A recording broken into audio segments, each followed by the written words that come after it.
Dieu, que les très hauts vous soient favorables. C'est votre humble serviteur, le révérend apôtre Josué Chisui. Je vous aime bien et que l'Éternel Dieu vous bénisse. Oui, avant de commencer à dispenser la pensée de l'Éternel, nous vous demandons un peu de prier, retourner un peu dans la prière afin de bien auditionner ce que l'Éternel doit nous parler ce soir. Prions. Yahweh, je remets ces moments d'entretien de ta main, sois le chef, sois notre guide, oriente-nous au nom de Jésus-Christ. Amen. Soyez bénis. Aujourd'hui, je vais dire d'une petite chose, le thème qui s'intitule « L'habit de Jésus ne guérit pas ». Ne me jette pas de pierre, je vais m'expliquer. Oui, j'ai dit « L'habit de Jésus ne guérit pas ». Malgré, nous disons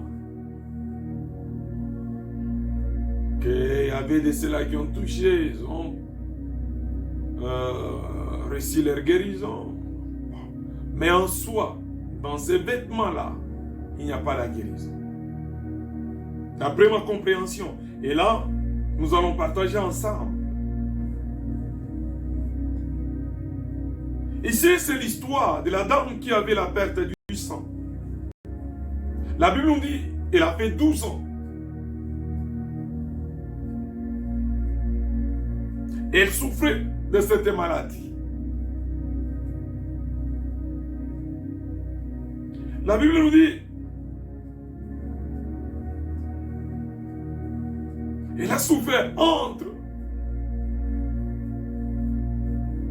plusieurs mains de médecins. Je crois. Il y avait même des docteurs. Il y avait même le médecin dans le Seigneur. Je crois qu'il a passé même auprès des guérisseurs. Il cherchait toujours la guérison. La sœur a souffert. Son souhait, c'était la guérison. Elle a cherché par-ci, par-là. La Bible nous dit, elle a perdu tout ce qu'elle possédait. Mais son état, donc, allait toujours à s'empirant.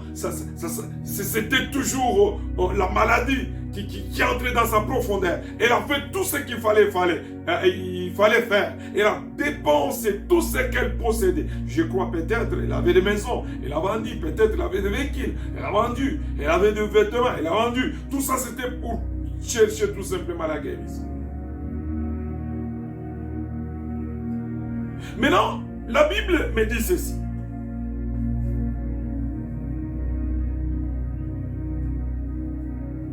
Elle a entendu parler de Jésus. Ce n'est pas dit que c'est le jour où Jésus passait. Elle a dit non, je vais essayer. Non. Elle a entendu parler de Dieu, de Jésus. Alors elle se disait en elle-même, si je puis seulement toucher ses vêtements, je serai guéri. Lisons d'abord. Nous sommes dans le livre de Marc, chapitre 5, verset... toi, tu peux commencer, hein? Même 4, 24 et tu descends. Moi, je vais lire tout simplement le 27e verset et 28e verset. Même 29. Ayant entendu parler de Jésus, c'est la femme qui a entendu parler de Jésus. Elle vint dans la foule, par derrière, et toucha son vêtement.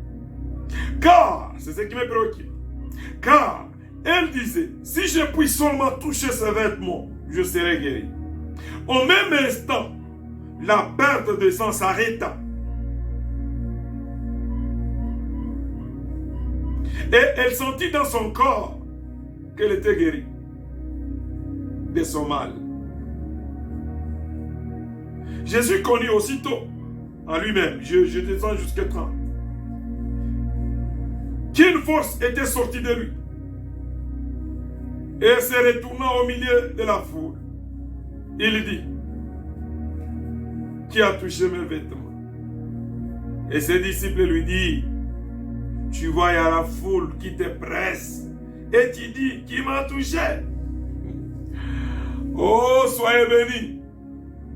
Alors, la sœur disait en elle-même, si je puis seulement toucher ses vêtements, je serai guéri. Maintenant, elle a entendu parler de Jésus. Jésus passait. Elle a dit non, c'est l'opportunité que je ne peux pas gâcher. La Bible nous dit, elle a couru derrière Jésus. Oh, quelle difficulté. Quelle situation qu'elle a traversée. Parce que Jésus avançait. Donc, elle devrait fournir tout d'abord l'effort pour l'atteindre. Et Jésus n'était pas seul en cours de route. Il y avait une foule qui pressait Jésus. Et Jésus ne marchait pas seul. Il y avait des ceintures qui entouraient Jésus. Pour toucher Jésus, pour toucher ses vêtements, il y avait un grand travail. Mais la Bible nous dit, elle venait par derrière.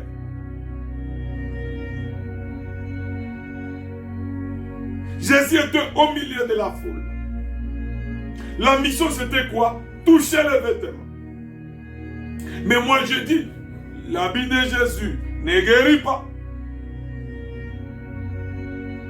Je vais m'expliquer. Ne me jette pas des pierres.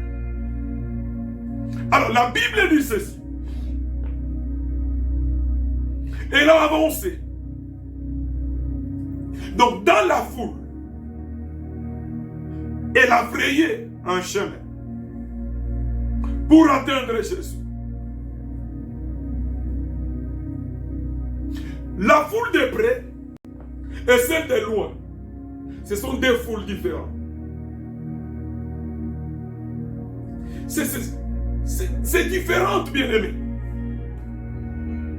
La foule de loin, tu peux être en haut, tu peux voir qu'il est là-bas. Mais la foule du près, c'est difficile parce que quelqu'un s'interpose devant toi. Tu ne sais pas voir. Mais la foule est l'effort. Bien-aimé, pour la guérison, ça demande aussi ton effort. Pour la bénédiction, ça demande ton effort.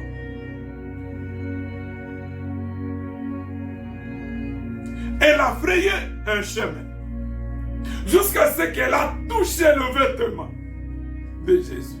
La Bible nous dit, dans un instant seulement, elle a senti qu'elle était guérie de son mal.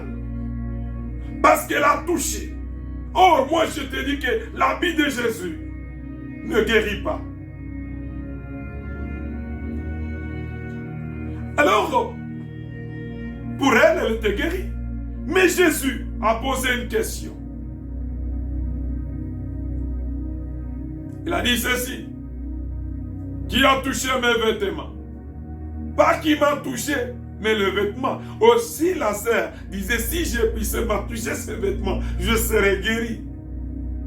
Jésus a dit, qui m'a touché? Les disciples lui ont répondu, c'était une réponse normale. Ils ont dit ceci, non, il y a la foule qui te presse. Mais pourquoi tu nous dis qui m'a touché? Mais tu es pressé par la foule. Donc il y a plusieurs personnes, même la ceinture qui était autour de toi, te touchait. Mais tu nous dis qui t'a touché. Bien-aimé, c'est là où il y a mon problème. J'ai dit l'habit de Jésus ne guérit pas. Oui, ça ne guérit pas. La femme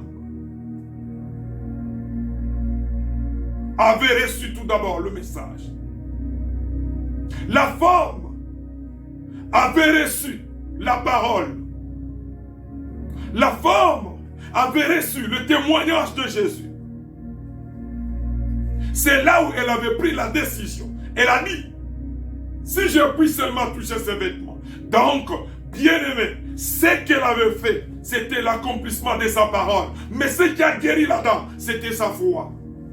Est-ce que tu peux me dire un amen? C'était sa foi. C'était pas les vêtements. C'était sa foi. Parce qu'autour de Jésus, il y avait de ceux-là qui les coinçaient, qui les touchaient. Ils n'ont pas connu la guérison. Ils n'ont pas connu la visitation. Mais parce qu'il avait l'objectif, bien aimé, même Jésus lui avait dit, ta foi t'a guéri. Ce n'est pas mes vêtements, t'as guéri, mais c'est ta foi. Donc ce qui a permis que cette femme puisse trouver sa guérison, ce n'était pas l'événement de Jésus, mais c'était sa foi. C'est la foi qui guérit. Ce n'est pas le vêtement. Malgré, lors de sa mort, on a pris ses vêtements, on a tiré au sort. La suite de ces vêtements, c'est quoi? Quelle est la suite? Bien-aimé, tu as un problème. Tu as un problème. Dieu ne se trouve pas dans des choses faites aux mains des gens. Dieu se trouve dans sa parole. Il faut avoir tout simplement foi en Dieu. Et tu verras le miracle. Tu vivras le miracle de Dieu. Comme cette dame, elle disait en elle-même, c'était la foi qu'elle était en train de nourrir en elle. Elle grandissait la foi en elle. Elle a dit ceci, si je puis seulement toucher. Donc c'était sa foi. Bien aimé, si vous avez la foi, même si tu as 45 ans, tu as 90 ans, tu peux mettre au monde.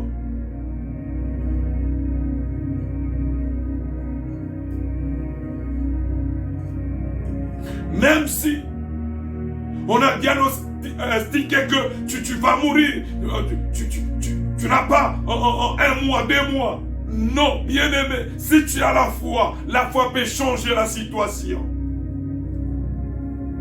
La dame, elle a fait comme ça. Elle a jeté. Elle a cherché par-ci, par-là. Pour ne pas bénéficier quelque chose. Mais elle a dit, si je puis seulement toucher. Oh, bien-aimé. Elle a placé sa foi en Jésus.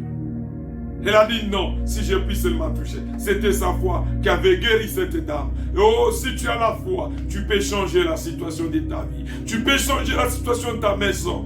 Tu peux changer la situation de tes enfants. C'est ta foi. Jésus a dit,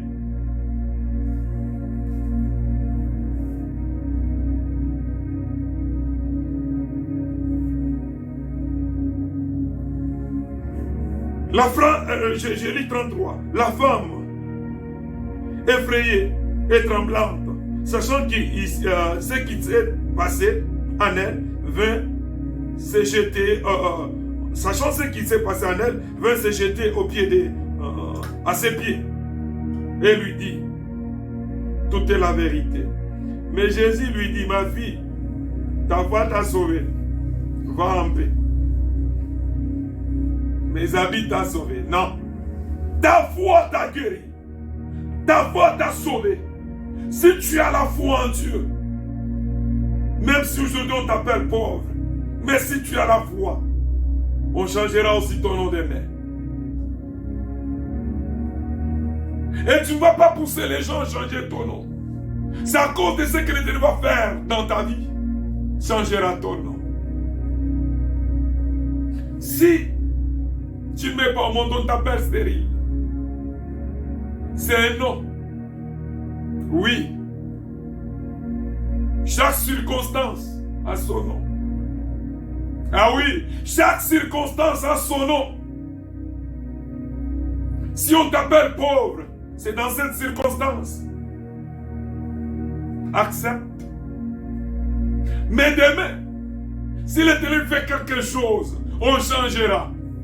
On ne va pas t'appeler encore pauvre. Même si tout le monde te connaissait comme un pauvre. Mais on changera. On dira non, c'est les boss là.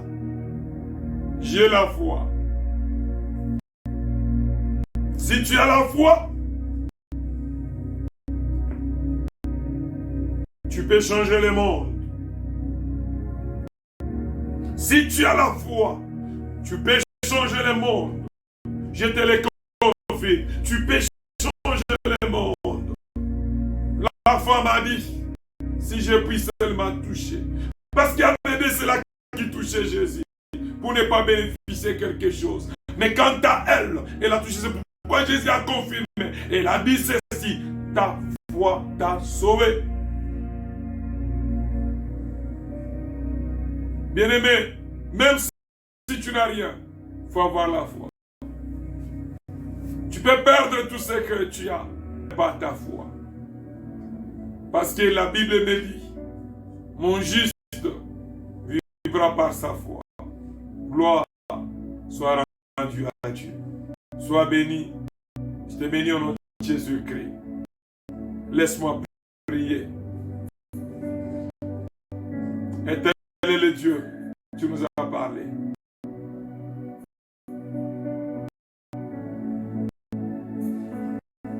Veillez à affermir la foi dans la vie de ma soeur et mon frère. Malgré l'état, malgré la situation, que leur foi ne faillit pas. Au nom de Jésus-Christ, de Nazareth qui est dans l'éternité. Amen. Soyez bénis, peuple de Dieu. Nous vous invitons encore le dimanche à l'église. Nous sommes là. Dimanche, ce matin à 6h30. Nous sommes déjà là. Que l'Éternel Dieu vous bénisse. Nous sommes sur Colosie 180, commune Kenya, Lubumbashi, DRC.